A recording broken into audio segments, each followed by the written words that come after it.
Un día caluroso, parecía que sería uno más de los tantos 14 de febrero ya acostumbrados en ver pasar cada año.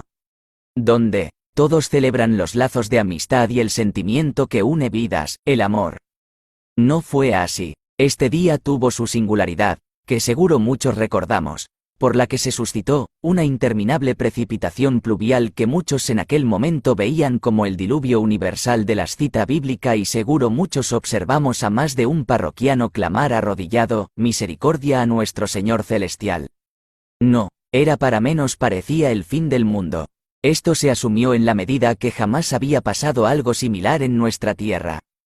Eran las 2 de la tarde de aquel 14 de febrero de 1998, el cielo se iba nublando totalmente, aquellas nubes de color entre blanco grisáceo y por algunas partes un color rosado muy tenue se confabulaba con un calor casi insoportable, que nada parecía calmar la sed y la transpiración de cada ser ferreñafano. Avanzaban los minutos, se veía a la gente correr por la acequia como cualquier otro día. Niños y jóvenes como siempre haciendo una serie de piruetas para lanzarse a la acequia y disfrutando del agua fresca, pero con mucho cuidado, pues, su agua turbia y gran cantidad de este líquido elemento parecía para muchos, según sus comentarios, que el desborde de su cauce era inminente. Sin embargo, para otros era una lluvia como otras y no pasaría nada. Aún su cauce no estaba canalizado. Pero aún así muchos jóvenes se refrescaban como siempre, sin presagiar lo que vendría. Aguacero. Al aproximarse las 4 de la tarde, de manera abrupta e intempestiva empezó a llover muy fuerte. No eran gotas, eran chorros de agua que se precipitaban desde lo alto, parecían chorros de agua a presión salidos de caños o grifos. Recuerdo que caminar bajo esta lluvia no se podía mirar de frente, el agua no lo permitía, pues el agua se metía a los ojos. Se veía correr a la gente, algunos que salían de paseo bien elegantes en segundos se les vio muy empapados su traje, otros apenas podían coger una mototaxi y otros tantos se refugiaban bajo el techo de las casas, muchos se quedaron a mitad de camino de su destino y muchas parejas perdieron su encuentro amoroso, además de perder su regalo en San Valentín varios o muchos perdieron sus viviendas y muchas de sus pertenencias. Los ancianos se les escuchaba decir a los jóvenes, ya parará, ya va a parar, así pasa casi siempre. Tal vez para evitar que se sientan atemorizados, pero en el fondo creo que estaban preocupados. Más transcurrían los minutos y la lluvia no cesaba, su intensidad era la misma, el cielo no se despejaba. El agua inundó las calles haciendo de ellas su cauce. Daban las 5, 6, 7 de la noche y ya se sentía el pánico entre la gente. La lluvia era incesante, ni un segundo se detenía. Cundía el pánico de ver que el agua iba sobrepasando las veredas y ésta se empezó a desbordar e ingresar a sus viviendas. Muchos y muchas se preguntaban, ¿era el fin del mundo? ¿Era el diluvio? Y juro que a muchos hombres y mujeres pude ver llorar y rezar, incluso a las irreconciliables y aún las más radicales vecinas que no se hablaban por años se abrazaban llorando y lloraban pidiendo a Dios detenga cruel precipitación. Pero las plegarias no parecían ser escuchadas, por el contrario, se observó el desborde de la acequia, el pueblo y desagües colapsaron. Aproximadamente, entre 7:38 de la noche vino lo peor, se escuchaba el derrumbe de paredes, techos, frontera de varias viviendas, los gritos de las mujeres se escuchaban y hacían más trágico el momento. En las calles céntricas de nuestra ciudad se podía observar cual río sus calles que incluso ingresaron hasta la plaza principal. Claro, en este lugar era poco notorio lo que sucedía en las unidades vecinales, pero sin duda también estaban sufriendo el colapso de los desagües y sus casas de material noble cuyos techos se llenaban de agua, les hacía padecer un penoso trabajo de evacuar las mismas ya que empezaron a filtrar por techos y paredes. Calles inundadas en Ferreñafe. Los puentes de la acequia no se veían. La acequia por primera vez hizo de todo el ancho de la calle Takahashi, antes el pueblo, su cauce. Incluso tomó por sorpresa a los lugareños de las calles y viviendas paralelas ya que el agua ingresó por su parte posterior, corrales, para luego salir por la puerta llevándose sillas, utensilios, mesas que flotaban, animales que nadaban. Sus casas eran unas verdaderas acequias, aún recuerdo la corriente del agua que alumbraba con mi linterna. Sin poder hacer nada, los gritos de muchas madres e hijas eran de terror, al ver sus viviendas en algunos casos en escombros y otras por derrumbarse. Eran 9, las 10, 11,12 y esta lluvia parecía interminable. Es así que se podía ver a la gente. A los vecinos de cualquier forma reunirse para formar cuadrillas y organizar la evacuación de las aguas que estaban afectando muy seriamente sus viviendas.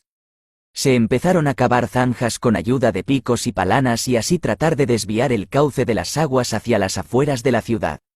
Muchos sellaron sus desagües con arenilla y ripio para evitar el desbande de las aguas servidas, y a esto se sumaba las voces y sobreavisos del desborde de los drenes y ríos aledaños.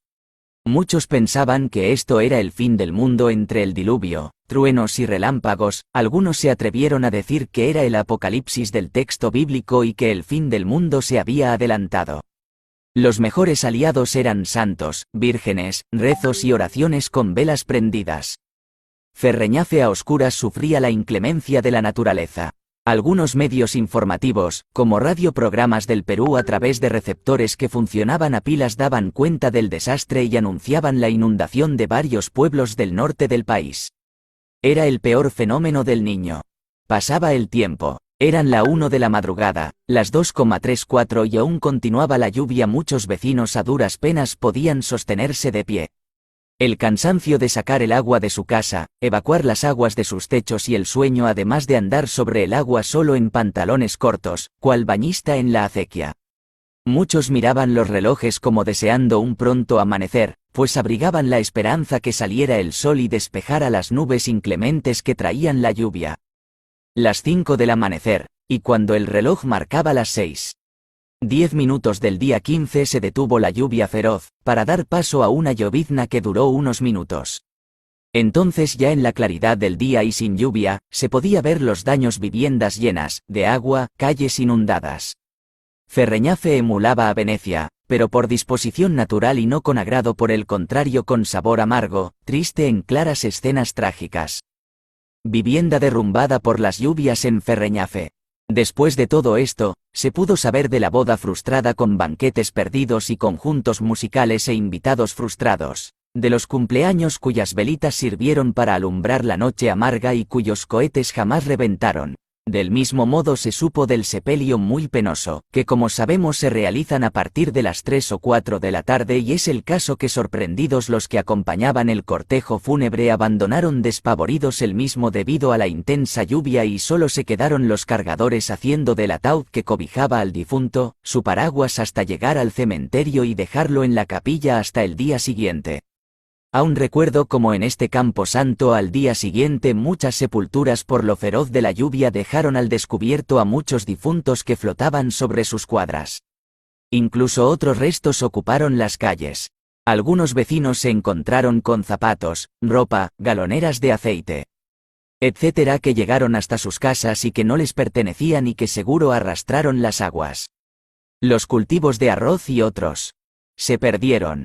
Esta lluvia no solo trajo abajo muchos planes de amor entre parejas de enamorados, novios o esposos, sino que dejó muchos damnificados que incluso fueron hospedados en colegios.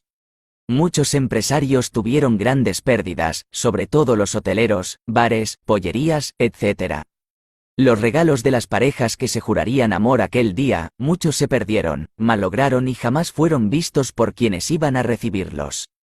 Muchos también recordarán que no había pase para Chiclayo y los que lo hacían podían ver que Pixi no solo era un desastre, sino que prácticamente había desaparecido bajo las aguas, y sus habitantes se apostaban en plana carretera. En estos años era alcalde Jacinto Muro y presidente de nuestro país Fujimori, quien estuvo presente el día 15 recorriendo las unidades vecinales para brindar la ayuda y reconstrucción de viviendas. Muchos la reconstruyeron con ayuda del Banco de Materiales, otros recibieron calaminas con préstamos que luego serían exonerados y las familias que estaban en los colegios recibieron alimentos por casi 3 meses. Una lección quedó de esta experiencia que debemos prevenir antes de lamentar, y tengo fe en la rehabilitación de las redes de agua y desagüe que hoy se ejecuta para ver a mi Ferreñafe no solo hermoso sino seguro.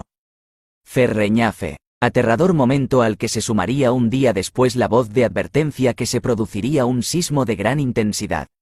Entonces los pobladores se apostaron en plazas, coliseo, estadio y calles, durmiendo sobre pétates.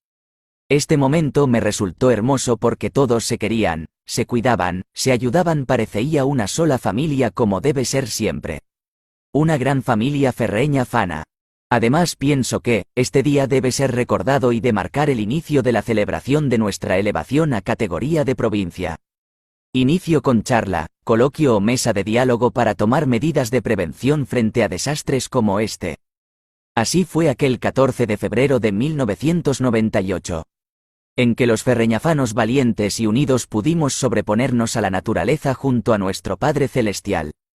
Espero los maestros y maestras usen esta experiencia en aulas para trabajar el tema de desastres naturales y prevención.